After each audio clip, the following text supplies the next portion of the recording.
Aquí estoy en compañía de la doctora Carmen Macías, expresidenta de DeVida, con quien conversamos fuera de cámara que parte de los usos y las costumbres de la política son este tipo de sorpresas. Ella hasta hace 48, 72 horas estaba muy sentada en su puesto, exhibiendo una serie de resultados que a su juicio eran más que positivos. Ahora nos va a contar alguno de ellos. Bueno, recibe esta llamada el señor Cornejo, presidente del Consejo de Ministros. Le dicen que él y el presidente habían tomado la decisión de un cambio, que querían repotenciar, mejorar la labor que se viene llevando a cabo en DeVida y que hasta acá nomás. Entonces, digamos, la doctora Macías considera que, si bien eso puede ser debatible, estima, como ya lo ha hecho saber públicamente, que muy probablemente las formas y las buenas formas no han sido respetadas adecuadamente en este caso. ¿Cómo está, doctora Macías? Buenas noches. Muchas gracias por la invitación. Gracias por estar con nosotros. Cuéntanos por qué. ¿Por qué cree usted que no se han respetado las formas? Bueno, porque me llaman a las 9 de la noche a la oficina del primer ministro y me dicen que ya mi trabajo no va más al día siguiente. Entonces, yo creo que en la administración pública debería revisarse un poco unas relaciones un poco más humanas, ¿no? No somos piezas de un tablero. Y más a una persona que no viene de la actividad política, ni es líder político, ni viene... A cualquier persona... Porque finalmente un militante, por último, digo, bueno, no lo justifico, pero digo, oye, ¿sabes qué? El jefe ha dispuesto, chao, bueno, me voy. Claro. Pero en su caso usted viene, es una técnica. Yo soy una técnica, pero además yo he entrado a ese trabajo, a ese puesto, en el convencimiento de que cualquier momento que el presidente quisiera cambiarme, me cambiaba. La renuncia uno siempre la tiene que tener ahí. Eso lo tengo clarísimo y lo respeto mucho al presidente. Lo que no me parece, y por eso digo que hay que humanizar al servicio público, es el trato, ¿no? Yo hubiese actuado de otra manera. O sea, pero en fin, dejémoslo así.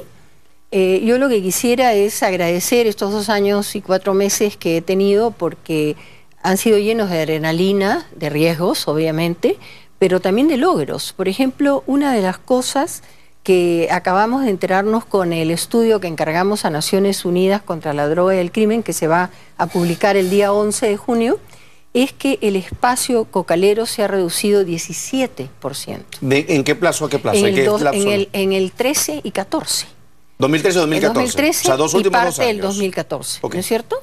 Entonces, eso es un hito histórico. Eso porque la política de interdicción se ha mantenido y de erradicación se ha mantenido firme en el tiempo. Exacta. Bueno, porque la política de erradicación se ha incrementado. En el 2013 tuvimos 24.000 hectáreas erradicadas por el Ministerio del Interior y el CORA, ¿no? Y además porque se ha actuado mucho más rápido con el modelo de poserradicación que hemos creado en DeVida.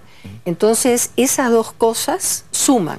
Y esto lo prueba que además de la reducción del espacio cocalero, hay una enorme disminución en la resiembra de coca. Porque usted sabe que cuando se erradica, también aparece en otro lado... O sea, se erradica en una zona determinada y saltan a otro, porque obviamente el negocio sigue siendo negocio. Así, pero esa resiembra, digamos, ese efecto globo, se ha reducido en 40%, está en 40%. ¿Usted considera, doctora Macías, que su administración estaba muy clara en el sentido de que estas metas, tanto de erradicación de cultivos como de interdicción, deberían mantenerse con metas firmes? Por ejemplo, quiero preguntarle, su meta, su objetivo hacia fines del 2014, ¿cuál era? ¿Y cuál era hacia el fin del gobierno? Exactamente. Nosotros tenemos una meta...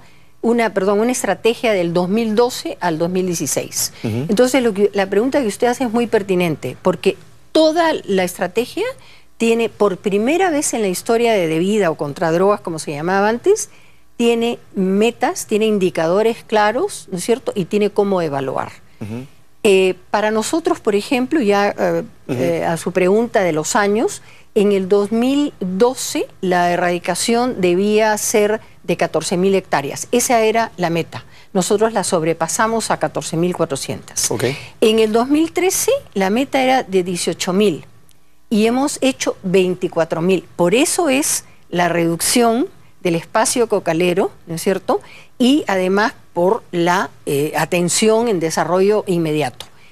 En el 2014, o sea, este año, el presidente de la República nos pidió, porque DeVida es un ente rector que articula con todos los sectores y esa ha sido mi función, y tiene que hacer que cada sector cumpla con su rol y con su tarea, ¿no? Entonces, el presidente de la República, al cual yo admiro por la voluntad política que tiene contra el narcotráfico y contra toda la ilegalidad, nos pidió entre 30.000 y 36.000 hectáreas. En este momento se van por las 11.000 ya hectáreas erradicadas. A mayo o abril, digamos. No, sí, a mayo, porque lo medimos o lo hemos medido día a día, y día a día, ¿no?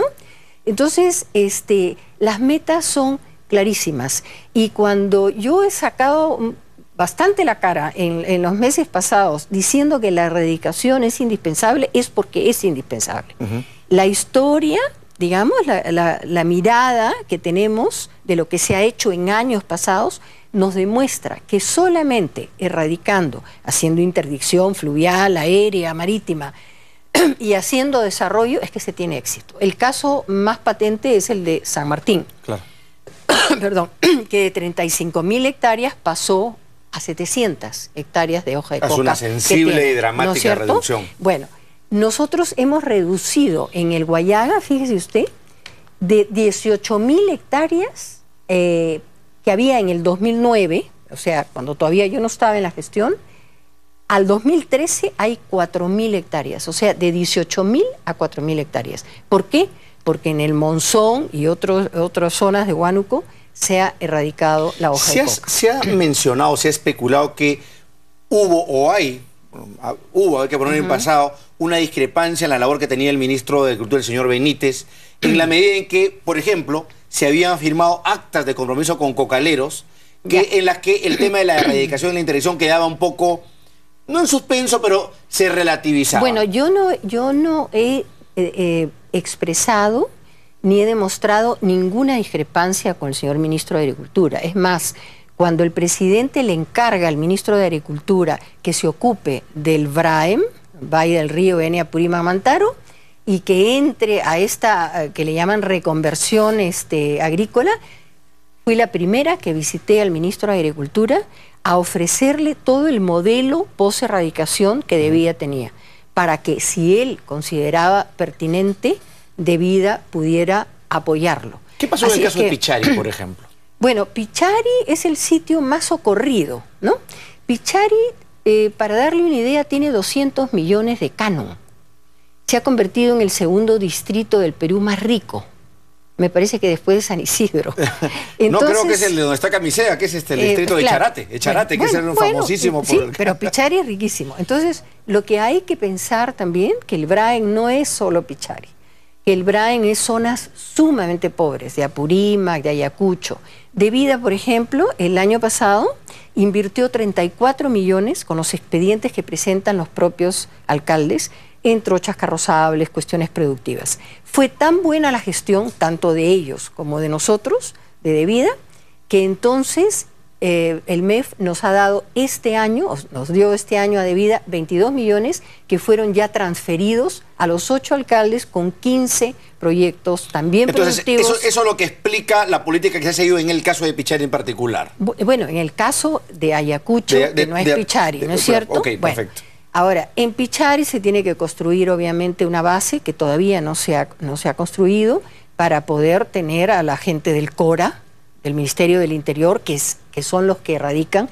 Es un trabajo heroico, es un trabajo muy difícil, pero la historia, como le digo, nos demuestra que si no se erradica no hay éxito. En el VRAEM, general, el VRAEM, se han puesto 1.900 millones de soles en el pasado cercano de todos los sectores, 1.900 millones. Usted me preguntará, ¿se bajó una hectárea de hoja de coca? Ninguna.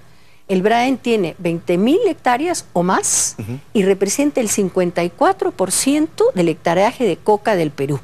Lo que nos demuestra que si no hay erradicación, y no hay desarrollo y no hay una visión comunitaria de cambio, no podemos... Pero además en varios frentes, ¿no? Porque además de eso habría que decir que seguimos siendo el primer productor de cocaína del mundo y ese título dramático no nos lo va a quitar nadie, ¿no? Bueno, yo espero que se tenga éxito en esta nueva también gestión, porque esto se arrastra obviamente de muchos años atrás, Pero cuando nosotros estamos hablando del 17% de la disminución del espacio cocalero, estamos hablando que en este momento ya no tenemos 60.400 hectáreas, sino tenemos 49.000 hectáreas. O sea, digamos, la reducción es efectiva. Era sostenible, es efectiva. era sostenida. Y eso se ha logrado en la gestión que yo he tenido. Doctora Macías, ¿usted sintió en algún momento, no sé cómo plantearlo, recortadas, limitadas, mediatizadas sus labores, su capacidad de decisión con un sector, con una autoridad? Porque,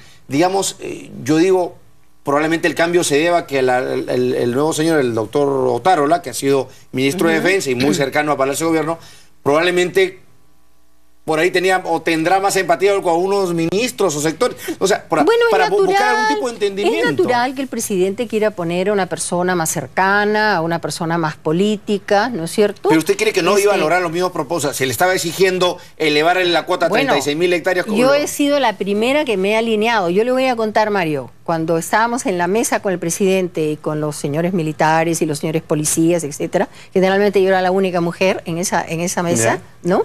El presidente dijo, bueno, yo quiero entre 30.000 y 36.000 hectáreas.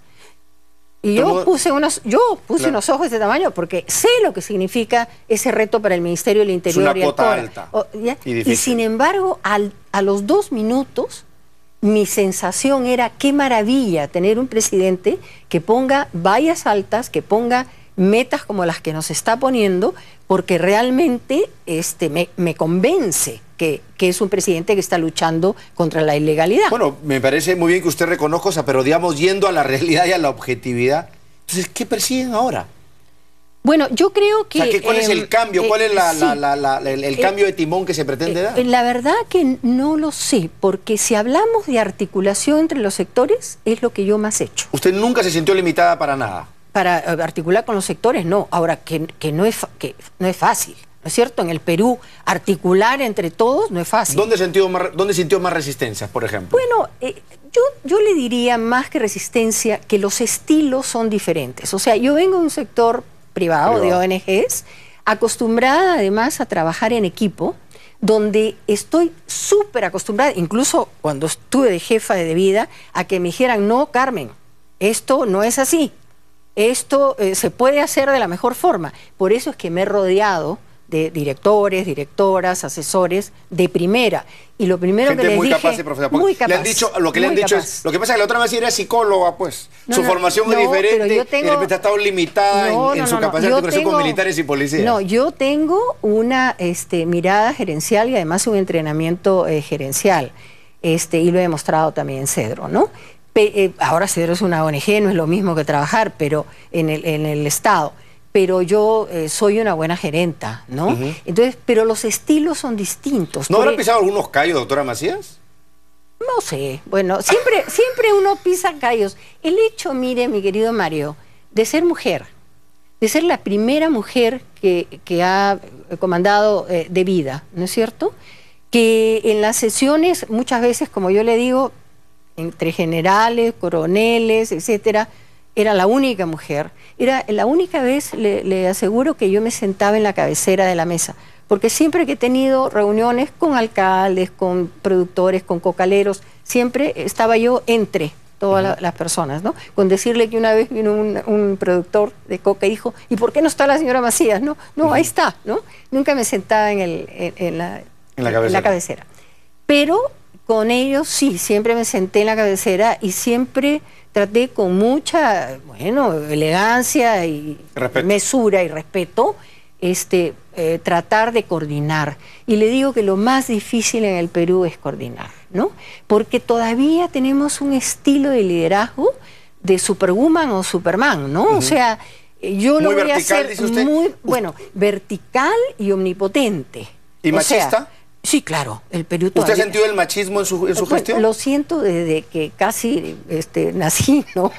Porque... Pero ahora en esta última gestión, ¿en qué lo ha sentido particularmente, por ejemplo? Por ejemplo, le voy a decir algo que no tiene que ver exactamente con la toma de decisiones, pero que sí tiene que ver, por ejemplo, con el lenguaje. Yo encontré en Devida un lenguaje absolutamente masculino.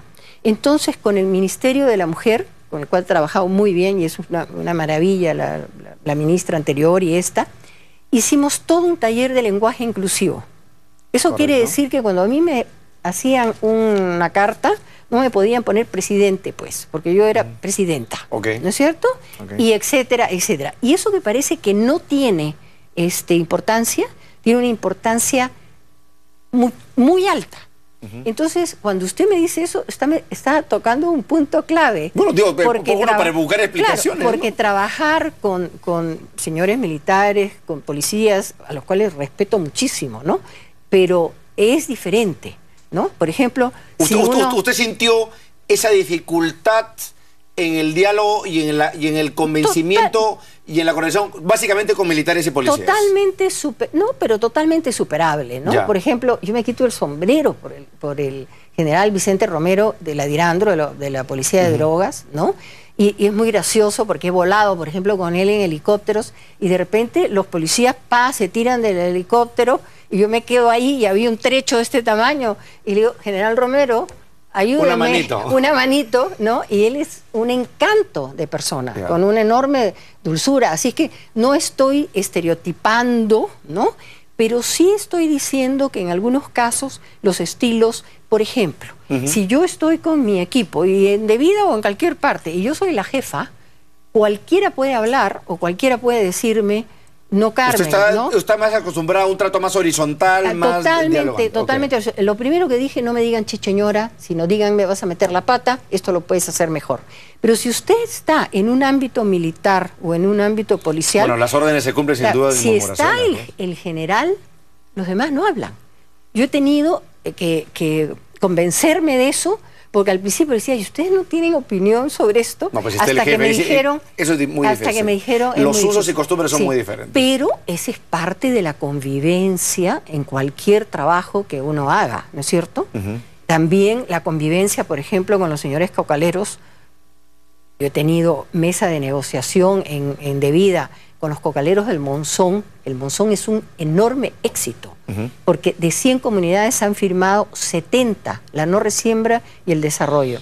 Y usted sabe lo que fue reunirme con cocaleros, con autoridades, etcétera, y después de 3 meses convencer a 47 comunidades en un primer momento que hoy día tienen plátano, biohuertos, cacao, café, etcétera, no ha sido nada fácil. ¿Tuvo en algún momento, y aquí termino, doctora Macías, algún tipo de dificultad con políticos oficialistas u de otro tipo? Porque, se lo comento abiertamente, sabemos que este gobierno, cuando, digamos, en el año 2006, cuando postuló, fue de la mano con muchos representantes del movimiento cocalero. Una de ellas, la señora Obregón, está justamente purgando una condena, una detención, y la otra señora está cuestionada, la señora Malpartida. ¿Cree usted que esa ligazón histórica, por llamarlo de una manera, de nacionalismo con el movimiento cocalero, en algún momento puso en riesgo su trabajo, algún tipo de limitante? ¿Hubo algún tipo de intento de limitar políticamente su función? No. Yo admiro al presidente por su voluntad y su acción de cambio, ¿no? Y yo creo que toda persona puede cambiar en su trayectoria. Y el que la señora Obregón, yo no me meto porque no soy abogada ni soy jueza, pero el que la señora Obregón esté, ¿no es cierto?, siendo procesada, es un signo de que ha habido ahí una independencia, ¿no? Y que se ha podido hacer. Ahora... Pero la ligazón... Obviamente, pero dialogar con los señores cocaleros... no ha sido fácil, pero ha sido siempre de mi parte recibirlos, escucharlos, etcétera, ¿no?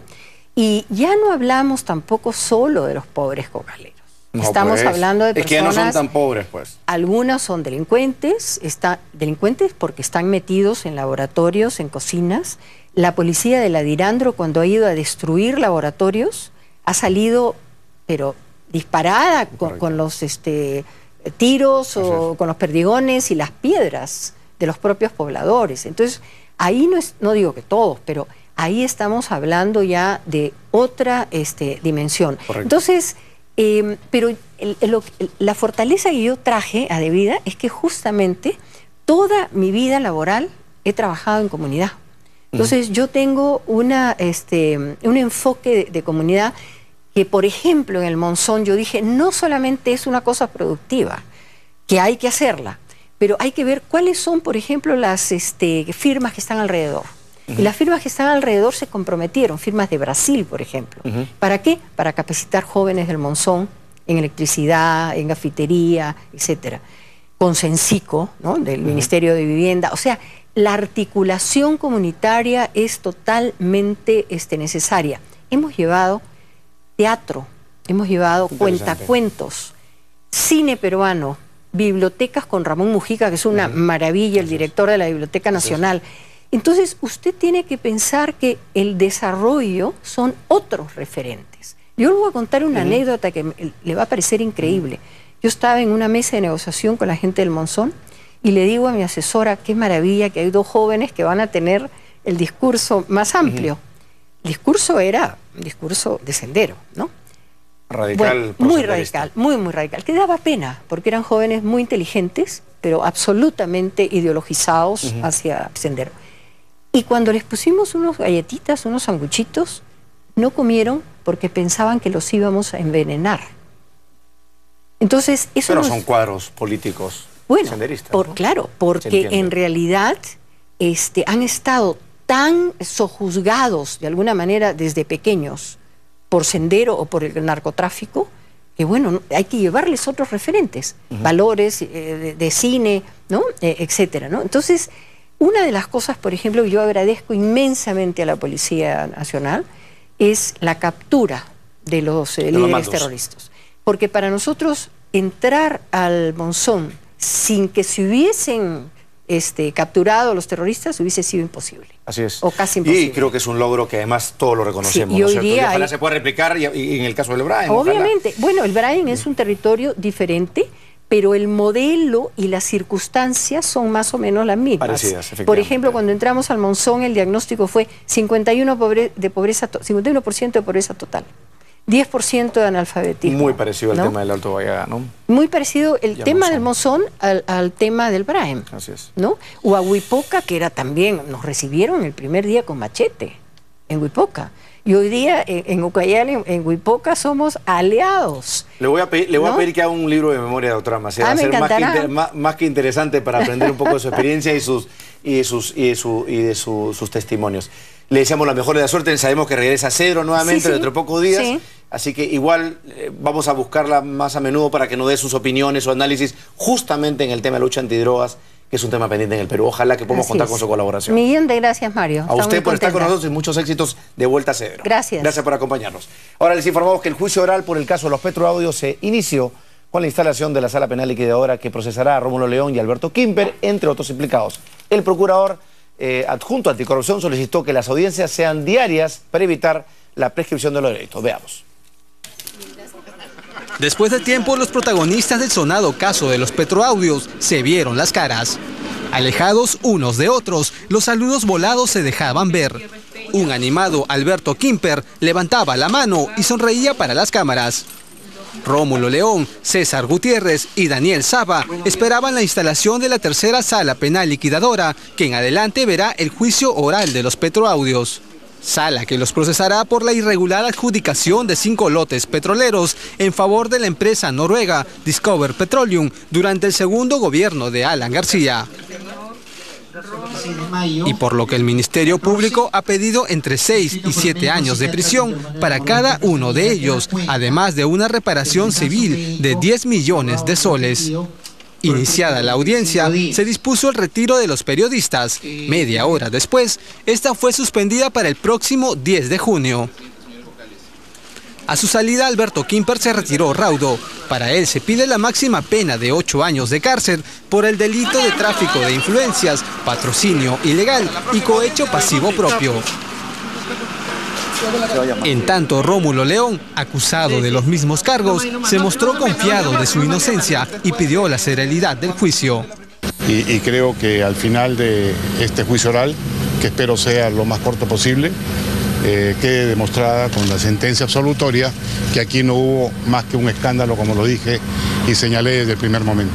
La prescripción de los delitos que se me imputan tendría que pasar 12 años para que se produzcan. El procurador anticorrupción adjunto, Joel Segura, solicitó que las diligencias sean diarias a fin de no dilatar el caso y evitar la prescripción de los delitos. Hay varios peligros, como ya dije, hay un tema de prescripción, en estos casos para algunos procesados por la edad y por el tiempo de de tiempo de pena que tienen los delitos. Esto es caso de 2008, ya estamos en 2014, bastante tiempo. Es por eso que desde el inicio empecé invocando que estos casos sea de manera continua y seguida, y yo creo que a partir del 10 esto debe ir en esa línea, ¿no? A 6 años del escándalo de los petroaudios, a esta audiencia no asistieron otros principales implicados, como el empresario dominicano Fortunato Canán. En este proceso se investiga a un total de 16 personas. Bien, momento de una pausa, pero antes los vamos a dejar con la noticia tecnológica de Claro que está.